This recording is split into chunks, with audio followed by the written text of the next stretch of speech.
has actually brought a lot of cheer to the consumers in our country, because these are the seasons, starting from Navratri up to the wedding season. In our country, a lot of purchases are made.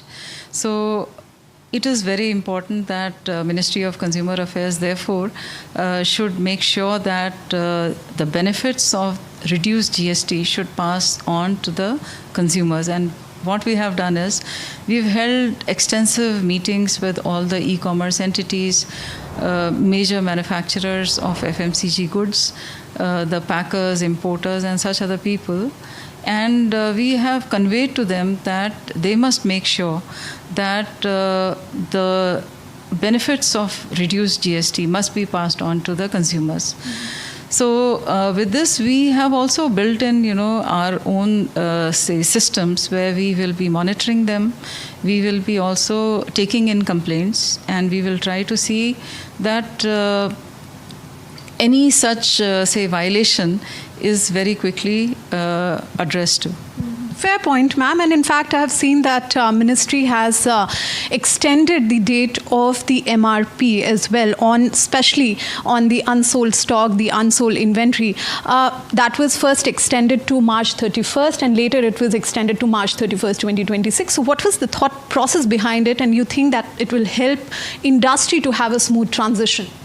So when we were having these interactions with the manufacturers and retailers, major distributors, we found out that actually a lot of, products are, they are out of the manufacturing, the manufacturing wing, and therefore they are lying in in big numbers in the supply chains.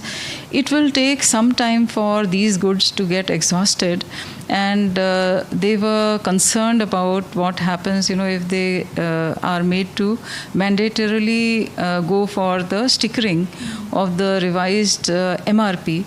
So looking at their problem, which was very, very gigantic in scale, we have allowed these manufacturers, packers, and importers, their representatives too, that they should voluntarily now inform the consumers by any means, of the revised MRP. And then we have said that even if they do not get exhausted, then the unsold packages or the wrappers, the packing material, which is separately ordered and so on, so that can be also exhausted up to 31st March 2026 or earlier if it is possible. So we are just trying to smoothen the way in which the reduced GST can be passed on in full to the consumers without creating burden of compliance to the manufacturers, packers, or their importers. I'm sure, ma'am. But, if a scenario like that, if companies, even after the deadline, would not be able to kind of revise their MRP, is there any penalty or any sort of enforcement action we will see from the Consumer Affairs Ministry, sir? See, the product which are being sold as of, from today, they must carry the revised MRP, right?